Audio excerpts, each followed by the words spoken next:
Bonjour, petit tuto sur la mise en œuvre des mock-ups. Je vais en télécharger un. Donc, on va télécharger celui-ci sur la page de la formation. Voilà, on en trouve des mock-ups, on en trouve gratuitement sur Internet, mais voilà, il y a aussi des mock-ups un peu professionnels qui peuvent être achetés.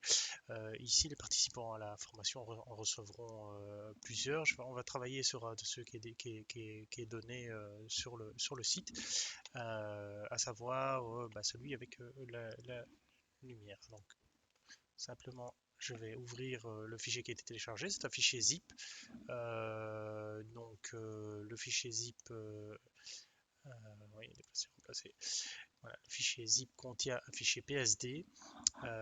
C'est un fichier Photoshop. Ça s'ouvre avec Photoshop, Adobe Photoshop.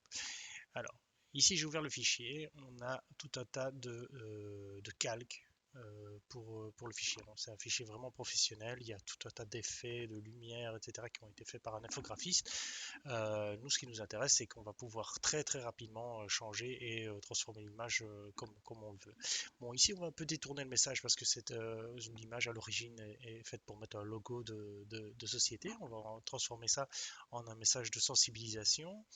Euh, Par exemple, un message pour demander aux gens d'éteindre les lumières en quittant leur bureau, tout simplement. Et on va utiliser un message de persuasion normatif, c'est-à-dire, voilà, tout le monde le fait, ce serait bien que vous le fassiez aussi.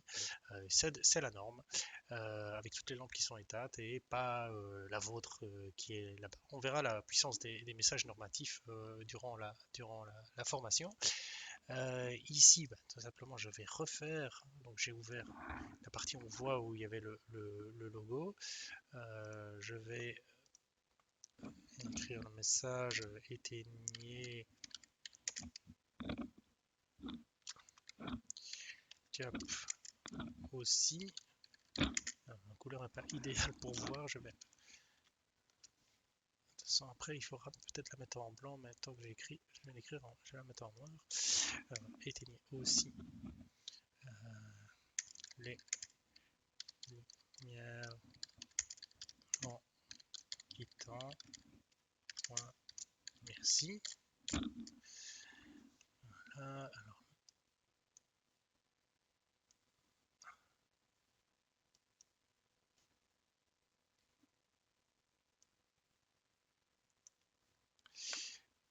Alors, donc le message, je vais simplement essayer de lui donner une forme un peu bah, d'ampoule en fait. Voilà. On va essayer de le positionner correctement. Voilà, ça me semble pas mal. Peut-être un petit peu le rétrécir.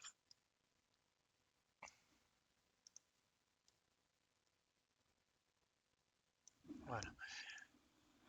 Donc là, simplement, je vais changer la couleur du texte pour la remettre en blanc. Je vais faire ça ici en faisant l'incrustation de couleur. Et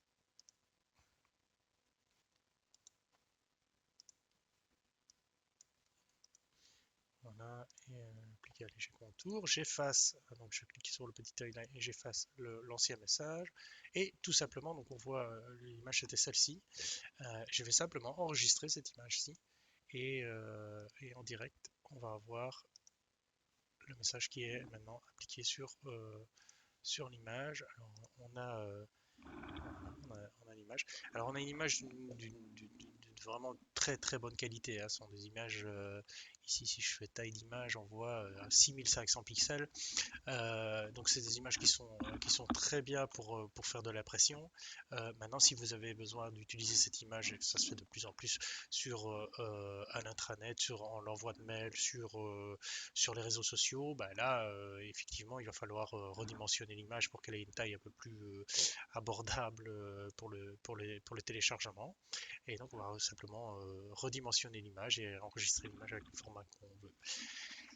Alors un dernier vite petit exemple là, donc c'est un autre des fichiers qu'on peut télécharger. On avait ici le calendrier. Donc, par exemple, si vous devez faire euh, euh, une campagne de plusieurs jours sur une action à mener, ben voilà, un choix de calendrier à mettre pour un rappel. Donc évidemment, le message viendra en complément. On peut ajouter un fond. Ici, on peut tout simplement se débarrasser du fond. Alors moi, par exemple, il y a les lunettes ici qui servent pas à grand chose, donc comme ça, on peut les virer. Et on voit quand même que le fichier est super professionnel parce qu'il y a toutes les ombres des feuilles qui sont disponibles. Et on va pas tout toucher à ça, on va simplement travailler sur le contenu des feuilles. Et alors on peut aussi, en plus les feuilles sont détachées dans les calques, donc c'est ça qui est vraiment super, parce que si on a par exemple voilà, que 2 jours ou un jour de date, on peut travailler avec ça. Donc moi je vais faire sur 2 jours. Je vais mettre les journées de la formation d'ailleurs. Euh, et donc simplement en ouvrant ici, je double-clique et ça va m'ouvrir voilà, tout simplement l'image qui est là. Alors elle est déjà faite, j'ai fait ça assez rapidement. Voilà, il y a juste une date et le logo, je j'ai pas été très loin. Mais on va simplement copier ça et le placer. Non, je peux quitter ça, je vais fermer ceci pour avoir plus de facilité.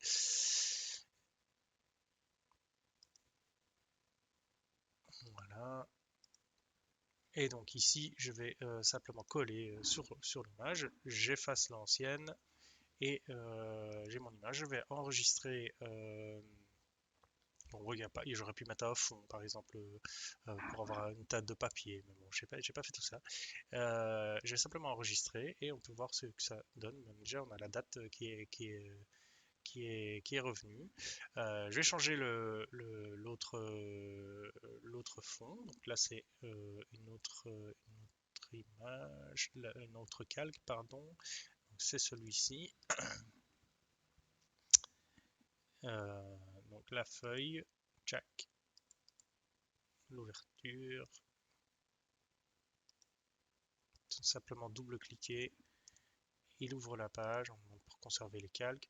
Donc ça, on n'en a plus besoin et on va prendre la deuxième date que voici et on va enregistrer, donc copier avec Fusion et le placer voilà, sur l'image ici. On enregistre et on revient sur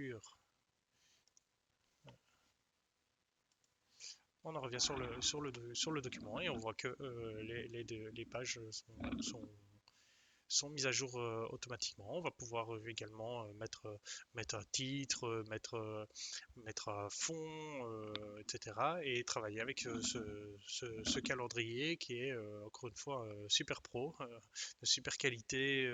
Si je regarde là aussi la taille d'image, on est à 2920 pixels avec des effets d'ombre, etc., qui sont quand même pas à la portée de n'importe qui. Et pourtant, là, en travaillant sur ce genre de fichier, on peut avoir des résultats qui sont proches de ce que peut réaliser un professionnel, mais vraiment tout facilement, en quelques minutes.